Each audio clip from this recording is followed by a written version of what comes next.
दोस्तों नमस्कार, मैं मनोज मीना करोड़ी।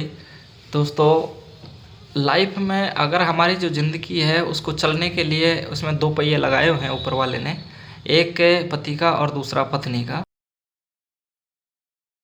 ये दोनों आपस में एक दूसरे का मेल है, दोनों को बराबर बैलेंस बना करके अगर ये चलेंगे तो ये गाड़ी रुक नहीं सकती।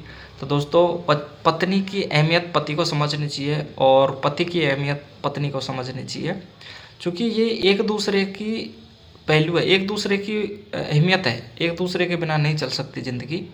तो आप ज़रा सोचिए कि आपकी जैसे शादी हो गई, एक के लड़की है जो बेचारी अपना सारा घर बार गृहस्थी यार दोस्त सबको छोड़ करके सिर्फ आपके खातिर वो आई हुई है, और यहाँ आकर के उसको पति ताना मार रहा है, सास ससुर ताना मार रही है, तो उस बेचारी का कौन है बताइए। तो आप जब आपके लिए उसने इतना बड़ा त्याग किया है, तो आप सिर्फ एक छोटा सा त्याग नहीं कर सकते कि उसके साथ में मिल कर के रहें, उसके साथ अच्छा व्यवहार करें, बोल चाल में मीठा बोल चाल बोलें, और इस जो शादी का जो एक बंधन है उसको ज़िंदगी भर तक बड़े प्यार से निभाएं।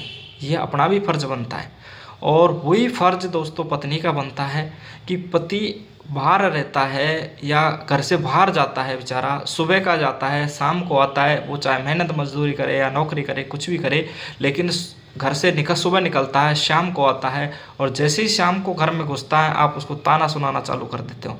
दोस्तों, वो दिन भर ही पहले ही उसका दिमाग पका रहता है दुनिया भर की फालतू सल्तू बातों से, और वो घर में आकर के वो भी। तो मेरा ये गुजारिश है, सभी पत्नियों से ये गुजारिश है कि पति को कम से कम 2 मिनट 2 वक्त कम से कम उससे प्यार से बातें करें। अगर थोड़ा बहुत, या पति हो या पत्नी हो, थोड़ा बहुत ऊंच नीच होती है, कोई थोड़ी बहुत बात पे हो जाती है, मिसअंडरस्टैंडिंग हो भी जाती है, तो दोस्तों कोई छोटा नहीं पड़ता है। अगर पत्नी ने कुछ बोल दिया तो अगर पति नीचे रह जाएगा या पति अनसुनी कर देगा, इग्नोर कर देगा, तो वो छोटा नहीं पड़ जाएगा, और अगर पत्नी उसको इग्नोर कर देगी, अनसुना कर देगी, तो वो छोटी नहीं हो पड़ जाएगी। तो मेरे प्यारे दोस्त, तभी चल पाएगा वो कोई सा भी रिश्ता हो। किसी न किसी को तो एक को थोड़ा सा झुकना पड़ेगा। अगर सब ये सोच ले कि मैं ऊंचा मैं ऊंचा मैं ऊंचा, तो पॉसिबल ही नहीं है कि वो रिश्ता ज़िंदगी भर चल जाए। और दोस्तों, पति पत्नी का तो यह है कि जब से शादी हुई तब से लेकर के बुढ़ापे तक एक दूसरे का ही सहारा होता है। दोस्तों, हालांकि संतान बुढ़ापे में साथ देती है, लेकिन ज़रूरी नहीं है कि वो हमेशा आपके साथ में रहें। अगर वो नौकरी पेशे वाले हैं, बेचारे बाहर चले गए, बाहर हैं, तो ये तो है नहीं कि वहाँ से रोज़ आपके पास में आ जाएंगे।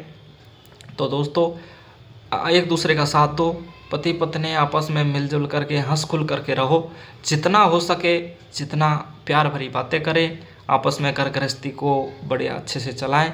लेकिन घर गृहस्थी भी जब भी चलेगी जब दोनों की तालमेल होगी। तो तालमेल बैठाना भी आपस में एक दूसरे का एक दूसरे बैठाएंगे तभी बैठेगा। ऐसा नहीं है कि अगर थोड़ी सी नोक-झोंक हो गया, पता चला 2-2 दिन तक बोल नहीं रहे, मार पीट रहे। आप गाँव में देखो कितना केस ऐसे हैं, अपनी पत्नी को मार रहे हैं, पीट रहे हैं, तो उससे उसको बहादुरी तो मिलती नहीं है। पत्नी चुप है तो इसका मतलब ये नहीं है कि वो मतलब अबला नारी है तो वो कुछ भी नहीं बोलेगी। अगर चाहे तो पत्नी भी पति पे हाथ उठा सकती है, लेकिन वो सम्मान करती है उसका। चाहे तो पत्नी भी उसको मारपीट कर सकती है, लेकिन वो सम्मान करती है। तो दोस्तों, पति और पत्नी दोनों एक दूसरे का सम्मान करो, आपस में मिलजुल करके रहो, लड़ाई झगड़ा मत करो, और जितना हो सके एक मिसाल बनो कि हर कोई ये कह दे कि यार पत्नी पत्नी तो पति पत्नी का तो उनका रिश्ता है। तो दोस्तों, सबसे प्यार में रहो, मिलजुल करके रहो, किसी से लड़ाई झगड़ा मत करो, और अपना इस शादी रूपी जो बंधन है, जो ऊपर वाले ने बनाया हुआ है कि पति पत्नी का एक बंधन रहेगा जो ज़िंदगी भर तक जन्मों जन्मों का साथ रहेगा, तो इस साथ को आगे तक बढ़ाइए पूरी ज़िंदगी तक, और जितना हो सके जितने प्यार से रहो। धन्यवाद।